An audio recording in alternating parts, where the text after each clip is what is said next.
ಶತಮಾನ ವರ್ಷಗಳ ಹಿಂದೆ ಅಲಂಕಾರಕ್ಕೆ ಬಳಸಿದ ಕಟ್ಟಿಗೆಗಳು ಇನ್ನೂ ಹಾಗೆ ಉಳಿದಿವೆ.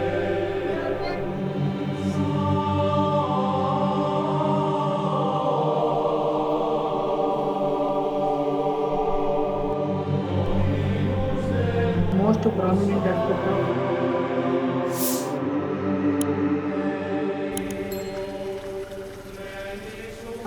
ಇವನು ಇದೇ ಬಾಜಕ್ಕೆ ಫಾಲ್ಸ್ ಹಿಂದ್ಗಡೆ ಕ್ಯಾಂಪ್ ಹಾಕಿದ್ದು ನಾನು. ಇವನು ಮಹಾರಾಷ್ಟ್ರದಲ್ಲಿ ಫಸ್ಟ್ ಕ್ಯಾಂಪ್ ಇವನ ಜೊತೆ ಮಾಡಿದ್ದು. 200 ರೂಪಾಯಿ ಕೇಳ್ತಿದ್ದಾನೆ ಗೈಡ್ ಆಗಿ. ಇವತ್ತು ಇವನಿಗೆ ದುಡ್ಡು ಕೊಟ್ಟ ಕರ್ಕೊಂಡು ಹೋಗೋದು ಇವನಿಗೆ. ಚಲೋ, ಅದಕ್ಕೆ ದೊಡ್ಡವ್ರು ಹೇಳೋದು ಸಣ್ಣ ಹುಡ್ರು ಸವಾಸ ಮಾಡಬಾರ್ದು ಅನ್ನೋದು ಇದಕ್ಕೆ. ಬನ್ನಿ 2000 ವರ್ಷಗಳ ಹಿಂದಕ್ಕೆ ಹೊರಡೋಣ. ಶರಸ್ಕರ ಶರಣು ನಮಸ್ಕಾರ ಎಲ್ರಿಗೂ. ಜ್ಞಾನ ಮನ ಜ್ಞಾನ ಜನತೆಗೆ ನಾನು ನಿಮ್ಮ ಸ್ಯಾನ್ಯಾನ. ಇವತ್ತಿದ್ದೀನಿ ಬಾಜೆ ಕೇವ್ಸ್ ಹತ್ರ. ಅದ 1 ವರ್ಷದಿಂದ ಇವನ್ನ ಭೇಟಿ ಆಗಿದ್ದೆ. ಇವತ್ತು ಮತ್ತೆ ಸಿಕ್ಕಿದ್ದಾನೆ ಕರಣ್. ಮೇರಾ ನಾಮ್ ಯಾದೇನಾ ಅಪ್ಪ? ನನ್ನ ಜೊತೆ ಇದ್ದಾರೆ ಗೈಡ್ ಕರಣ್. ಚಲೋ, ಬುದ್ಧಿಸ್ಗಳ ಕೇವು ಬರ್ರಿ ನೋಡೋಣ, ಈ ಪ್ಲೇಸ್ ವಿಸಿಟ್ ಮಾಡೋಣ. ಬಾಯ್ ಬಾಯ್. सकते हैं बैग? ये बैग दे मेरा पैंट अंडरवेयर मेरा टी शर्ट ये बैग वो टी शर्ट लेके जाओ. ये लेके जाओ. ये देखो ये देखो पूरा फॉर्म फिल करो. वो तुझे दिखा दे. Archaeology survey of India. ಬನ್ನಿ 2000 ವರ್ಷಗಳ ಹಿಂದಿನ ಪುಟವನ್ನು ತೆರೆಯೋಣ. ಹಾಗೆ ಧ್ಯಾನದಲ್ಲಿರುವವರನ್ನು ಎಚ್ಚರಿಸೋಣ. ಎಲ್ಲಿಂದ ಶುರು ಮಾಡೋದು ಗೊತ್ತಾಗ್ತಿಲ್ಲ.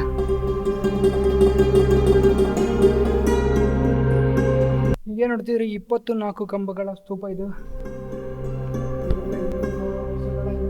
ಈಗ ನೋಡ್ತಿರ್ಬೋದು ಶತಮಾನ ವರ್ಷಗಳ ಹಿಂದೆ ಅಲಂಕಾರಕ್ಕೆ ಬಳಸಿದ ಕಟ್ಟಿಗೆಗಳು ಇನ್ನೂ ಹಾಗೆ ಉಳಿದಿವೆ.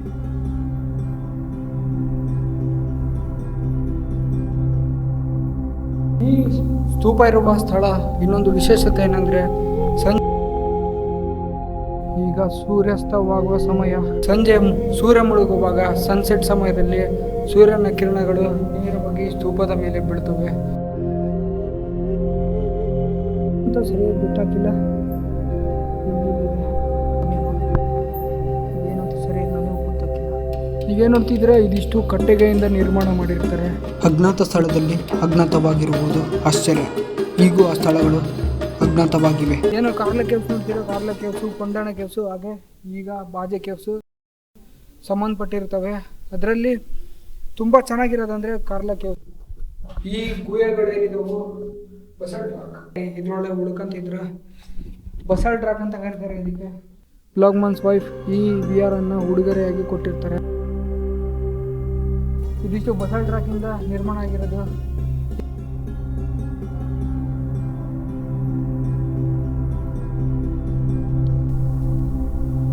ಈಗ ನೋಡ್ತಿದ್ರಲ್ಲ ಅವರ ಕೊಠಡಿಗಳು, ಇಲ್ಲಿ ಉಳ್ಕೊಳ್ತಿದ್ರು ಅವ್ರು.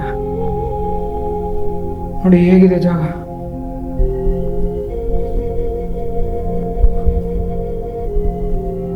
Caves are protected as national monument by the Archaeological Survey of India. Wide notification. ನೋಡ್ತಿದ್ರಲ್ಲ ಅಲ್ಲೆಲ್ಲ ಕ್ರಾಕ್ ಬಿಟ್ಟಿದೆ ಅಂತೆ, ಅಲ್ಲಿ ಹೋಗ್ಬೇಡ ಅಂತ ಹೇಳ್ತಿದ್ರು. ಆರ್ಟ್ ಕಲ್ಚರ್ ಸಂಬಂಧಪಟ್ಟಂತೆ ಈ ಬಾಜೆ ಕೇವ್ಸಿನ ಬಗ್ಗೆ UPSCಯಲ್ಲಿ ಸುಮಾರಷ್ಟು ಕ್ವಶನ್ಗಳು ಕೇಳಿರ್ತಾರಂತೆ.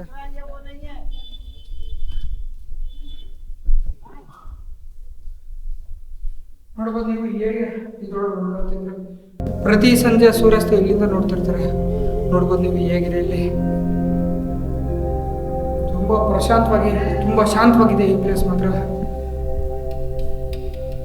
ನಾನು ಅನ್ಕೊಂಡಿದ್ದ ರೀತಿನೇ ಬೇರೆ, ಆದ್ರೆ ಇಲ್ಲಿರೋ ಪ್ಲೇಸೇ ಬೇರೆ.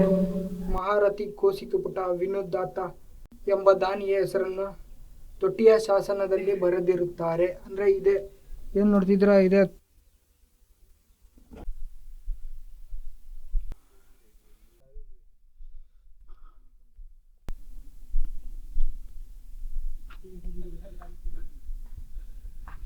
ಈ ಸ್ತೂಪಗಳಲ್ಲಿ ಹಂಪಿನಿಕಾ, ದಮಗೇರಿ, ಸಂಘದಿನ 3 ಬುದ್ಧಿಸ್ಟ್ ಮಂಗಳು ಇಲ್ಲೇ ವಾಸಿಸುತ್ತಾರೆ. ಹಾಗೆ ಇಲ್ಲೇ ಜೀವವನ್ನು ತ್ಯಜಿಸಿರುತ್ತಾರೆ. ಈ ಸ್ತೂಪಗಳಲ್ಲಿ 3 ಸ್ತೂಪಗಳು ಬುದ್ಧಿಸ್ಟ್ ಮಂಗಳು ಏನು ಹೆಸರು ಹೇಳಿದ್ನೋ ಅವರ ಸಮಾಧಿ ಇಲ್ಲೇ ಎದುರಿಸಿರುತ್ತಾರೆ.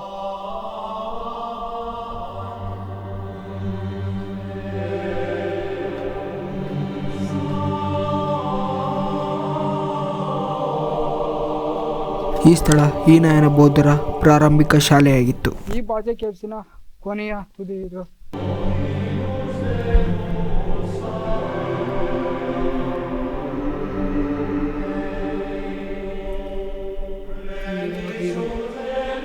ಆನೆಯ ಚಿತ್ರ ಹೇಗಿದೆ.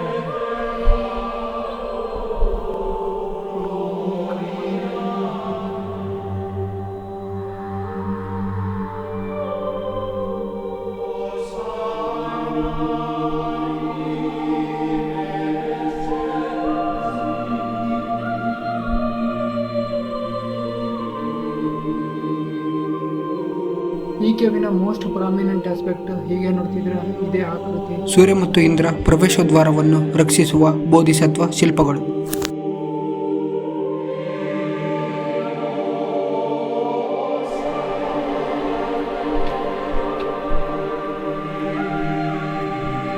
ಸುಮಾರು 2000 ವರ್ಷಗಳ ಹಿಂದೆ ಈ ಗುಹೆಗಳು ನಿರ್ಮಾಣವಾಗಿದ್ದು, ಆಗಾಗ ಬ್ರಿಟಿಷ್ ಅಧಿಕಾರಿಗಳು ಈ ಬಾಜೆ ಕೇವ್ಸ್ಗೆ ಭೇಟಿ ನೀಡ್ತಿರ್ತಾರೆ. ಇಲ್ಲಿಯ ಸ್ಥಳೀಯರು ಇದನ್ನು ನೋಡ್ಕೊಳ್ತಿರ್ತಾರೆ. ಬ್ರಿಟಿಷರ ಮನವೊಲಿಸೋಕ್ಕೋಸ್ಕರ ಏನು ಮಾಡ್ತಾರೆ ಅಂದರೆ, ಆಗಾಗ ಈ ಗುಹೆಗಳ ಈ ಕೇವ್ಸ್ಗಳನ್ನ ಸ್ವಚ್ಛಗೊಳಿಸಿರ್ತಾರೆ. ಇಲ್ಲಿಯ ಭಿತ್ತಿ ಚಿತ್ರಗಳನ್ನ ಕ್ಲೀನ್ ಮಾಡ್ತಿರ್ತಾರೆ. ಕ್ಲೀನ್ ಮಾಡಿ ಕೊನೆಗೆ ಏನಾಗುತ್ತೆ, ಹಾಳಾಗೋಗ್ಬಿಟ್ಟಿರ್ತವೆ. ಸುಮಾರಷ್ಟು ಭಿತ್ತಿ ಚಿತ್ರಗಳು ಕ್ಲೀನ್ ಮಾಡಿ ಹಾಳಾಗೋಗಿರ್ತವೆ. ಎಲ್ಲ ಆರಾಮಿರ್ರಿ ಅಂತ ಹೇಳ್ತಾ ಮುಂದಿನ ಸಂಚಿಕೆಯಲ್ಲಿ ಇದೇ ರೀತಿ ಯಾವುದಾರ ಒಂದು ಹೊಸ ವಿಶೇಷತೆ ಇತಿಹಾಸ ಇರೋ ಪ್ಲೇಸಲ್ಲಿ ಮತ್ತೆ ಸಿಗ್ತೀನಿ ಅಂತ ಹೇಳ್ತಾ ಶರಸ್ಕರ ಶರಣು.